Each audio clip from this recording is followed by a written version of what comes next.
Muchas gracias, señor presidente. A ver, yo voy a hacer una intervención de carácter general sobre la naturaleza del proyecto. Estoy aquí pues como vocero delegado del Polo en el Senado de la República, pues determinación que tomó nuestro vocero, el doctor Mauricio Ospina. Y les cuento a los congresistas que este es un tema que hemos estudiado en mi oficina cuidadosamente, o sea, yo no vengo aquí a improvisar, he escrito sobre esto, dicto conferencias, etcétera. Aun cuando no sea yo de esta comisión, siempre me ha preocupado este tema de los impuestos, porque por supuesto cualquier idea de cualquier cosa democrática tiene como uno de sus puntos de debate, bueno, ¿quién paga los impuestos? Son dos grandes cosas las que se definen, ¿no? En qué se gasta la plata, pero también quién paga los impuestos. Yo he venido diciendo que esta es la peor reforma tributaria de la historia de Colombia, doctor Barguil, la más retardataria que se haya presentado nunca. Y voy a explicar por qué. En primer término, porque mantiene todos los sesgos retardatarios del actual sistema tributario que todo el mundo coincide que es profundamente retardatario, regresivo. Pero además porque agrava en proporciones enormes lo regresivo de ese sistema que ya tenemos. Entonces, por eso cuando digo que es la peor reforma tributaria de la historia de Colombia, no estoy haciendo una frase, sino que es lo que voy a demostrar cuidadosamente en esta intervención. ¿Por qué gente como Carlos Caballero Argáez, como Amílcar Acosta, el propio Rudolf Gómez, inclusive voceros del gobierno han dicho que el sistema tributario colombiano es regresivo? Sistema tributario que se empeora en esta reforma. ¿Por qué han dicho que este sistema tributario es regresivo? Se pueden decir muchas cosas, pero voy a mencionar 4 que prueben el carácter regresivo de los impuestos. ¿Regresivo qué tiene que ver? Con que pagan más los que menos tienen y pagan menos los que más tienen. Esa es la lógica de la regresividad, ese es el debate. ¿Pagan más los que más tienen o pagan menos los que más tienen?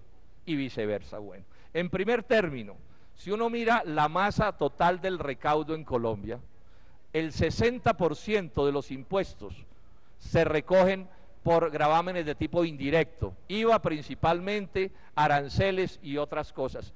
Y cualquier tributarista les dirá a ustedes, senadores y representantes, que por definición, por la naturaleza del gravamen, todos los impuestos indirectos son de naturaleza regresiva. ¿Por qué? Porque gravan con la misma fuerza al que tiene mucho que al que tiene poco. Por ejemplo, un IVA del 16% escandalosamente alto a los útiles de aseo familiar, jabón, desodorantes, etcétera, pues eso, digamos, en don Luis Carlos Sarmiento Angulo resulta ser un IVA despreciable, pero en la señora de Ciudad Bolívar, cuando compra una escoba o cuando compra una pasta de jabón, pues resulta ser un impuesto que uno diría casi que confiscatorio. Entonces, la primera razón por la cual el aparato tributario colombiano es retardatario es porque el 60%, o sea, la proporción superior, la pagan se paga con gravámenes de tipo indirecto. Que de pronto haya algún gravamen indirecto a un carro costoso, etcétera, en eso no cambia nada la aseveración fundamental que estoy haciendo, porque por supuesto el recaudo principal lo aportan son los pobres por la simple razón de ser más. En segundo término, es profundamente, y digamos además esto que es parte de la regresividad, las grandes empresas de Colombia, lo que llaman los grandes contribuyentes, no es cierto que sean los mayores aportantes al fisco nacional. Ya he dicho que los indirectos ponen el 60% y las rentas el 40%. Y cuando ustedes desagregan el impuesto de renta, tendrán que separar renta empresas, o sea, renta capital, de renta trabajo, o sea, renta personas naturales en proporciones muy importantes, asalariados. Y tiene que mirar grandes empresas contra pequeñas empresas. Les voy a dar este dato que es impresionante. Apenas el 21% del total del recaudo nacional lo aportan lo que llaman los grandes contribuyentes privados, porque una parte bien importante de los grandes contribuyentes son los contribuyentes de origen público, como Ecopetrol. Entonces he desagregado y les doy este dato: monopolios y transnacionales, Los grandes contribuyentes en Colombia apenas aportan el 21% del total del recaudo nacional, o sea, que el resto de la plata colombianos lo ponen los pobres de Colombia, principalmente las clases medias, las empresas no monopolistas y empresas como Ecopetrol, que finalmente es sacarnos plata de un bolsillo para pasar al otro bolsillo. En tercer término, y esto sí que es especialmente reaccionario, he visto que por ahí circula una proposición para intentar cambiar esto. En Colombia los dividendos de las empresas no se gravan. Entonces, por ejemplo, el principal banquero de Colombia, dueño del principal banco de Colombia, él solito es dueño de todo el banco. Su empresa está llena de exenciones tributarias, pero además los dividendos que a él le pagan no son grabados ni en un centavo, mientras que en países como Estados Unidos esos dividendos sí se graban. O sea que por ahí tenemos también entonces una estructura tributaria profundamente regresiva, porque repito, no se graban los dividendos de las empresas, y en Colombia lo normal es que las empresas son de un solo dueño o de dos o tres, ni siquiera se trata de dividendos, digamos, distribuidos con un carácter medianamente democrático. Digamos además que las grandes empresas, me refiero a monopolios y a transnacionales, que aportan, que se quedan con algo así como el 80% del total de los ingresos de Colombia, unas 100 empresas, tienen descuentos tributarios, o sea, impuestos que no pagan, que se los deducen, de acuerdo con un reciente estudio del Banco Mundial, por 6 billones de pesos. Tienen 80 descuentos tributarios las grandes empresas, señor presidente, y esos 80 descuentos tributarios valen 6 billones de pesos, y entre esos no están contados otros muchos. Por ejemplo, la deducción esa de regalías de las mineras, que les permiten deducir del impuesto de renta a las mineras lo que pagan por regalías, que nos vale 2 billones de pesos, no está contado en estos 6 billones que les menciono del Banco Mundial. Entonces, la primera idea que quiero dejar planteada aquí, senadores y representantes, es que estamos ante un sistema tributario profundamente retardatario, regresivo, calculado en beneficio de las gentes más ricas de Colombia y del mundo, porque además recordemos que a Colombia cada vez más se lo toman en su economía los ricos del mundo. Don Carlos Slim, por ejemplo, el año pasado en Comcel tuvo utilidades por 2.8 billones de pesos, o los banqueros, que tuvieron hasta julio utilidades por 20 billones de pesos. Esos no están pagando lo que deberían pagar. Lo que viene con la reforma, ¿qué es? Uno diría, bueno, van a arreglar eso, si potudo adefesio, y entonces nos pondríamos de acuerdo en que alguna cosa se hiciera al respecto, pero ojo, senadores y representantes, la reforma agrava esta circunstancia, la empeora muchísimo. Voy a explicar por qué. La reforma, en primer término, ha dicho el gobierno nacional, y esto es muy importante para no confundirnos, que va a ser de tipo neutro. Senador Robledo, un segundo, que me están preguntando acá, perdona que le quite un momentico. La comisión, me están preguntando cuáles son las subcomisiones para estudio de proposiciones. Camilo Sánchez, Germán Hoyos, el senador Salazar, el doctor Antonio Guerra, y por la Cámara David Barguil, Eduardo Crisien, Alejandro Chacón y Manuel Crevilla, para el estudio de las proposiciones. Siga, senador, y discúlpeme. Sí, señor presidente. El gobierno ha dicho que la reforma va a ser de tipo neutro. Esto es muy importante porque o si no podemos ser confundidos en el desarrollo de las cosas. ¿Neutro qué quiere decir? Que al final se seguirá recogiendo en términos, digamos, reales, la misma plata que hoy se está recogiendo. ¿Esto qué significa? Que la reforma tiene que diseñarse para que lo que se rebaje en impuestos en un sitio se tiene que aumentar en otro, y lo que se aumente en un sitio tiene que disminuirse en otro. Esto es bien importante que se tenga en cuenta, una reforma de naturaleza neutra. O sea, cuando el gobierno le reduce a alguien un impuesto, en otro lado lo tiene que aumentar para que no se descuadren las finanzas públicas. Bueno, el primer punto donde aparece esta contradicción sobre el carácter neutro y las modificaciones es en lo que tiene que ver con los recursos del SENA, del Instituto de Bienestar Familiar y de la Salud. ¿Por qué? Porque el gobierno en la reforma determina que los recursos parafiscales, es decir, los gravámenes a la nómina de las empresas, se van a disminuir, y que eso se va a reemplazar por un nuevo impuesto que han llamado el CRE. El gobierno dice que las dos sumas serán iguales, que lo que se reduzca por parafiscales se va a compensar por el incremento del CRE. Esa es la afirmación que ha hecho en términos generales el gobierno. Son muchos los analistas de todos los orígenes que han dicho que no es cierto, que la plata del CRE no va a alcanzar para financiar la desfinanciación del SENA, del bienestar familiar y de la salud, y sobre esto se han cruzado datos y cifras. Yo me inclino a pensar que los especialistas que dicen que no alcanzan tienen la razón por dos hechos objetivos que nadie puede negar. El primero, porque según contó el director de la DIAN, él creía que el CRE debía ser del orden del 10% y lo pusieron del 8%, porque el presidente Santos, dice el director de la DIAN, se arranchó en que fuera el 8%. Eso ya nos muestra de entrada la irresponsabilidad con la que se hacen las cosas, ¿no? Que un hueco enorme que le van a hacer a estas instituciones, calcula el director de la DIAN que se debe cubrir con un CRE del 10% y el presidente Santos lo pone del 8%. Pero bueno, sigue el debate entonces con respecto a que no va a alcanzar la plata. El gobierno ha dicho, y lo decía el primer proyecto que presentó, que puede haber recursos del presupuesto nacional para tapar ese hueco, el hueco del CRE por su insuficiencia. Pero en el primer artículo, y esto es bueno que los colombianos lo sepan, en el primer articulado que presentó el ministro Cárdenas, era clarísimo el artículo en señalar que el gobierno no se comprometía a cubrir el faltante. El artículo decía literalmente: en condiciones excepcionales, excepcionalmente, el presupuesto nacional podrá cubrir esto, pero podrá, que es bien distinto que tendrá. Han sido las presiones ciudadanas, las movilizaciones de los estudiantes del SENA, la que han obligado al moverse al gobierno un poco desde allí, pero yo con franqueza les tengo que decir a los senadores y a los representantes, no es responsable reemplazar recursos de parafiscales por recursos inciertos del CRE y por recursos inciertos del presupuesto nacional. Colombia está cansa de decisiones oficiales donde a la gente no le cumplen.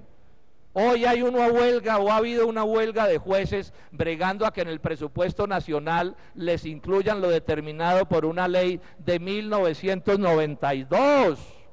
Senadores y representantes, mañana cualquier gobierno incumple las obligaciones presupuestales en el faltante del SENA y del bienestar, y no va a ser posible que eso se incluya en el presupuesto, entre otras cosas porque este gobierno además tiene un instrumento nuevo para hacer el presupuesto como se le dé la gana, que es la famosa ley de la sostenibilidad fiscal. Esa ley de la sostenibilidad fiscal le permite al gobierno priorizar en el presupuesto nacional las necesidades fiscales antes que el gasto social. El doctor Santamaría, refiriéndose a lo bueno de esa ley de sostenibilidad fiscal, decía que era muy importante lo aprobado porque le dará al gobierno una capacidad de debatir los fallos de las altas cortes cuando tienen impacto fiscal.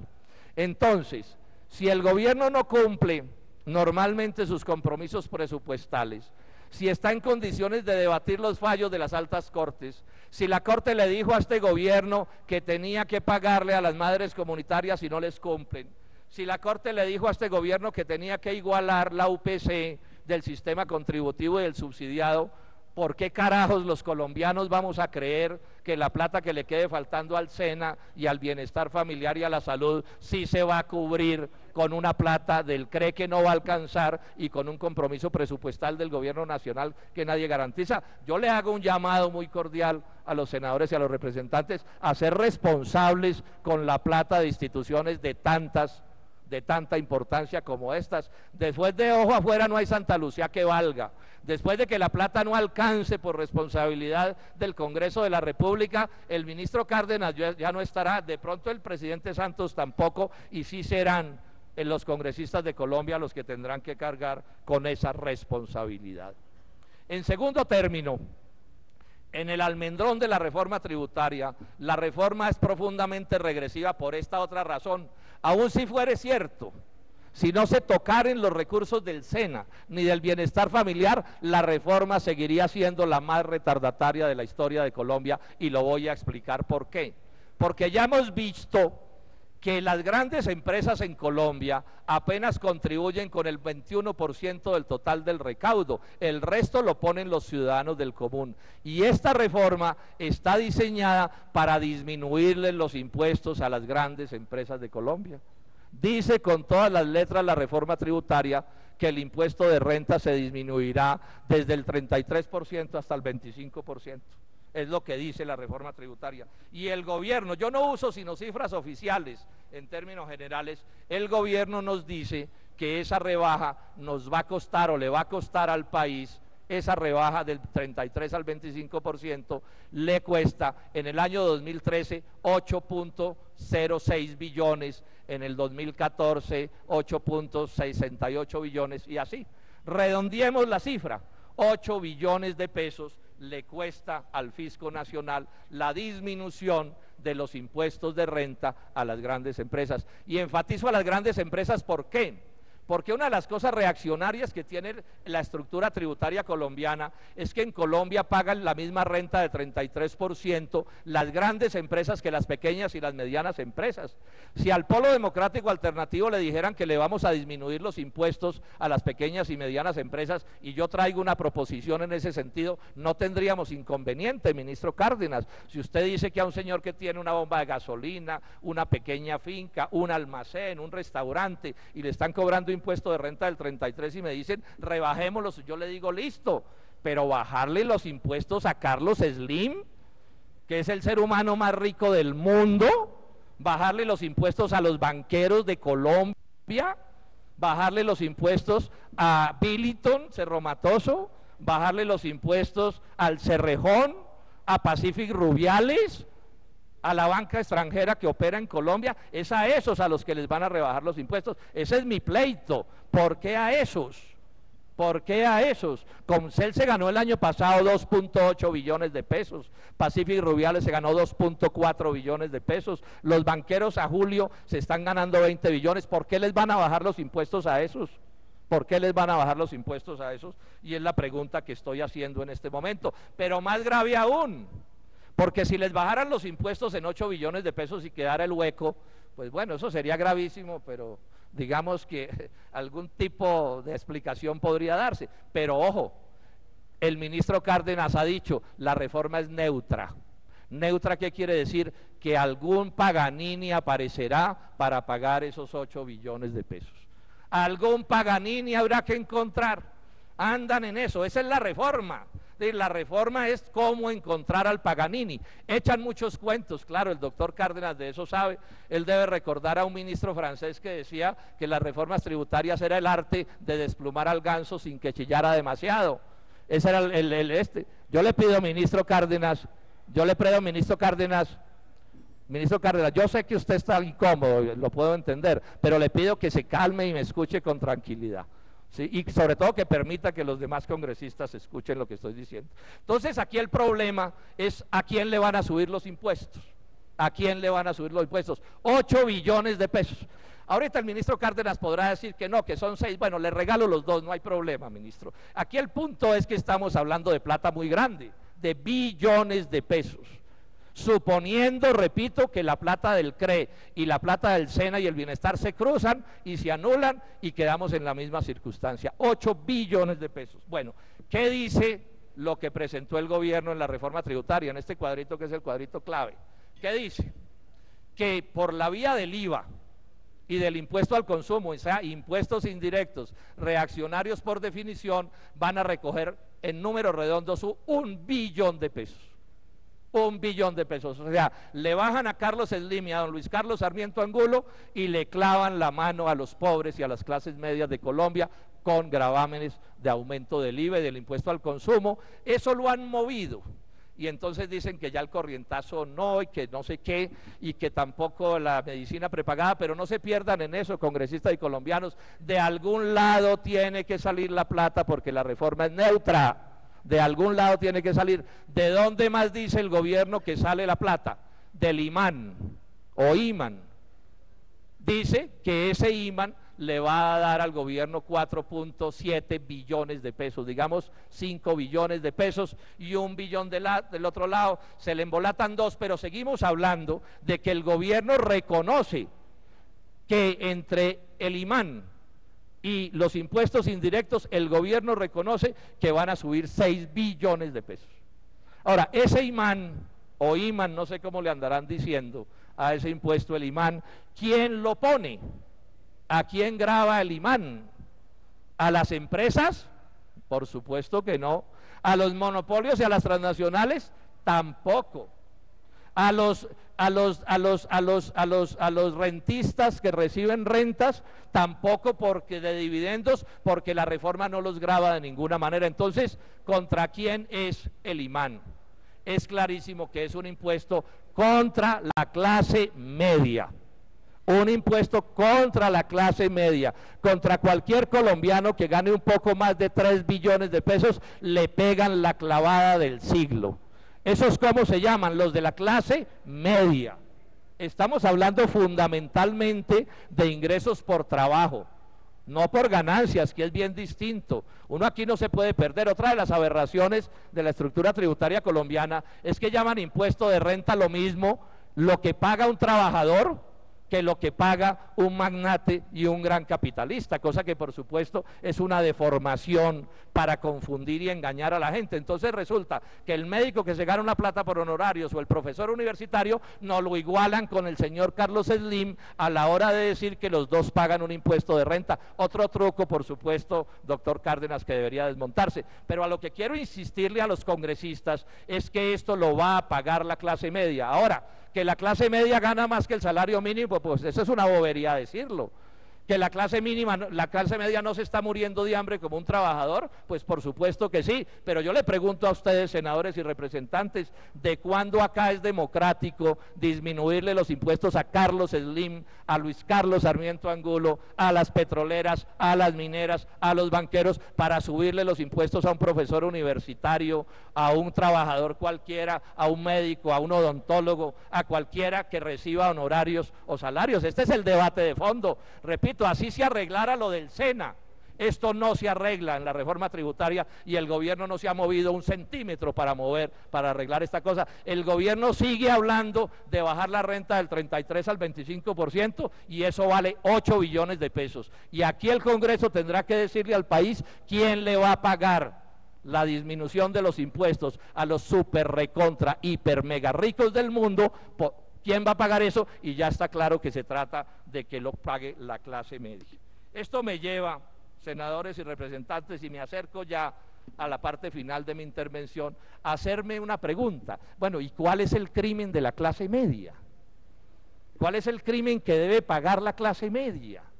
O sea, cuando algún colombiano logra salirse de la pobreza y de la miseria, porque estudió, porque trabaja, porque se esforzó y entonces tiene un sueldo que sea varias veces superior al mínimo, aquí hay que declararlo enemigo del progreso de Colombia. Yo les doy este dato que es aterrador. Lo calculó el Observatorio de Estudios Laborales de la Universidad Externado de Colombia. ¿Sabe qué dice ese estudio? Que a un ciudadano colombiano que reciba ingresos por trabajo, honorarios o sueldos de 3.3 millones de pesos, le van a subir el impuesto de renta en 300%. 300%. Repito la cifra, 300%. ¿Cómo me va a explicar el ministro Cárdenas eso? Es un multimillonario, es un magnate, es un oligarca, una persona que se gana 3 millones de pesos en Colombia. Esa es la responsabilidad que vamos a tener que asumir aquí los congresistas colombianos. ¿Cuál es el crimen, repito, de la clase media? Una clase en sándwich todo el tiempo, maltratada de 1000 maneras, condicionada publicitariamente de 1000 maneras que la ponen en situaciones de dificultad, y sin embargo entonces la lógica del presidente Santos, el doctor Juan Manuel Santos, que pertenece a la élite de Colombia, a los verdaderos ricos de Colombia, como en general la gente que lo rodea, descubrió chivo expiatorio para atender esta reforma tributaria. Pero además digamos esto, es que hasta el más ignaro en asuntos económicos sabe que en el mundo del capitalismo el consumo de la clase media es clave para sostener al conjunto de la economía. Eso lo sabe hasta el más ignorante de las personas que se asomen estas cosas.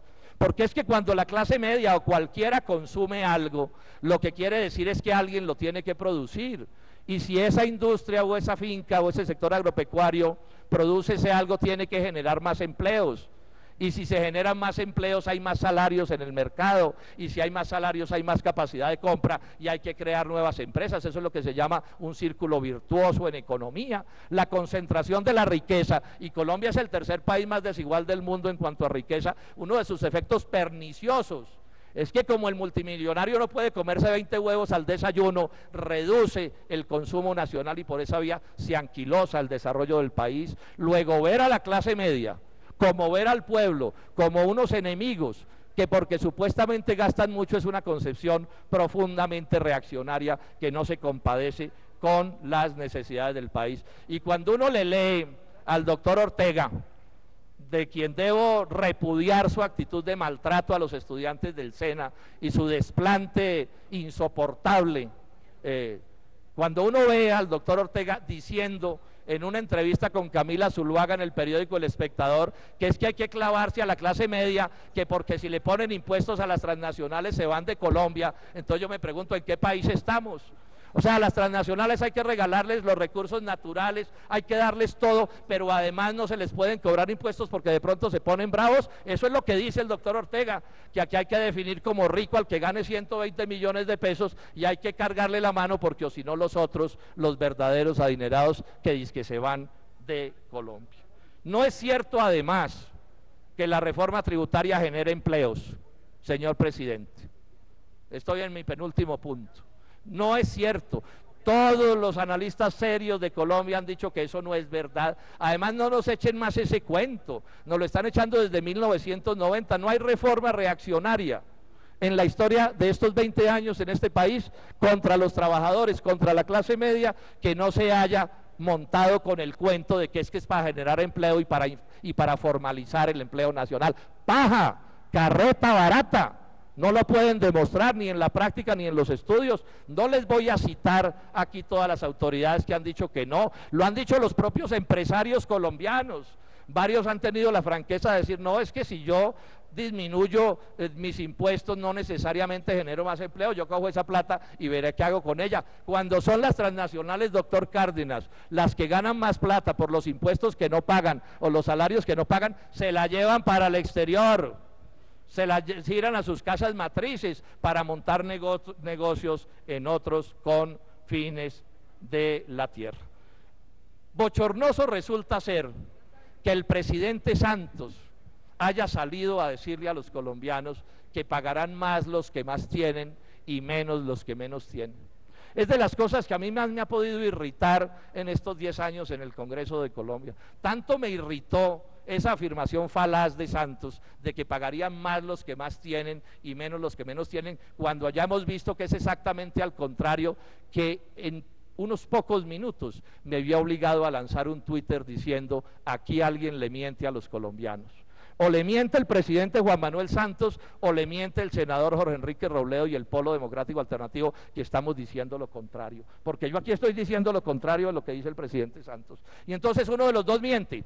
O miente el presidente Santos o miente el senador Jorge Enrique Robledo. Y entonces uno de los dos debería entregar su credencial, porque no es tolerable que en un país altos funcionarios públicos le faltemos a la verdad a los colombianos. No es cierta la afirmación de Santos, o es cierta de una manera mañosa, porque claro, si elimina a Luis Carlos Sarmiento de la ecuación, si elimina a Carlos Slim de la ecuación, si elimina a las transnacionales del petróleo y de la minería, si elimina a los magnates de los hipermercados, pues claro, un tipo que se gana 3 millones de pesos resulta ser un magnate al lado de uno que se gana un salario mínimo, pero eso no es serio hacer las cosas de esa manera. A los congresistas nos tienen que respetar, a los colombianos nos tiene que respetar el presidente de la República y no nos puede tratar como a bobos, porque resulta que aquí tenemos capacidad de análisis para saber cuál es la verdad de lo que viene sucediendo al respecto. Y como si fuera poco, y de aquí hacia allá, las responsabilidades dejan de ser del presidente de la República y del doctor Cárdenas para volverse responsabilidad del Congreso. Señor presidente, 5 minutos más y termino. ¿Por qué? Porque hasta aquí ya hemos visto el calibre del engendro, no tiene arreglo. Este es un Frankenstein. No crean ustedes, congresistas de la Comisión Tercera, que uno coge a Frankenstein, le pone colorete en los labios, les crespa las pestañas y Frankenstein deja de ser Frankenstein. No, eso no les va a pasar, no se hagan esa ilusión. Esto es un Frankenstein horroroso contra el progreso de Colombia y no se les va a arreglar porque lo retoquen ni porque nos metan el cuento que es que ahora sí se van a proteger los recursos del SENA, que no se van a proteger. Aquí hay un hueco de 8 billones de pesos que alguien va a tener que pagar si la reforma se aprueba. Y como si fuera poco, y ahí está la responsabilidad del Congreso, el gobierno la viene ferrocarrileando. ¿Cómo así que el ministro de Hacienda es el que redacta la ponencia? El deber que le corresponde a los congresistas y que los congresistas terminan convertidos en firmones de que lo que redacta el Ministerio de Hacienda. La base mínima de la democracia es la separación de los poderes y eso debe suponer el respeto del gobierno nacional a las decisiones y a los ritmos de los congresistas. Y que es a lo que estamos asistiendo hoy aquí, y hay un escándalo nacional entre las personas informadas con respecto a lo que está pasando. Es que están ferrocarrileando el proyecto. Todos sabemos que no hay tiempo para un debate democrático, todos sabemos que los tiempos no dan si de verdad se consideran los puntos de vista de los representantes y los senadores de las comisiones terceras y mucho menos de la plenaria. O sea, estamos en el cuento de resolver en 15 días esta reforma de 140 artículos que tiene que ver con lo divino y lo humano, con temas complejos, obstrusos. Yo no me puedo referir a toda la reforma porque necesitaría 3 horas. Estoy cogiendo las cosas principales, pero cuando votemos se va a tener que votar todo. Entonces me parece también inaceptable y lo rechazo, que el gobierno presione que se ferrocarrilee el proyecto, presione que se pupitríe el proyecto, como se dice, porque eso es contrario a la democracia. Que las fuerzas amigas del gobierno tengan una mayoría, no los autoriza a proceder de esa manera. Aquí hay responsabilidades precisas de cada uno de ustedes, senadores y representantes, del Partido Liberal, del Partido Conservador, de la U, de Cambio Radical, del Partido Verde y del PIN, que también hace parte, como todos sabemos, de la Unidad Nacional. Y entonces mi llamado, senadores, y con esto concluyo, es a que ustedes no se le unan al gobierno a este horror. Piensen en ustedes mismos, piensen en el país, pero además en ustedes mismos. Este es de esos proyectos que desacredita al Congreso de manera inmisericordia. ¿Ustedes creen que los colombianos no se van a dar cuenta el año entrante cuando llegue la hora de pagar esto? ¿Que la clase media no se va a dar cuenta cuando llegue la hora de pagar esto? ¿Qué fue lo que pasó? Y por supuesto que tenemos un deber, colombianos, de bregar a que esto no se desacredite más.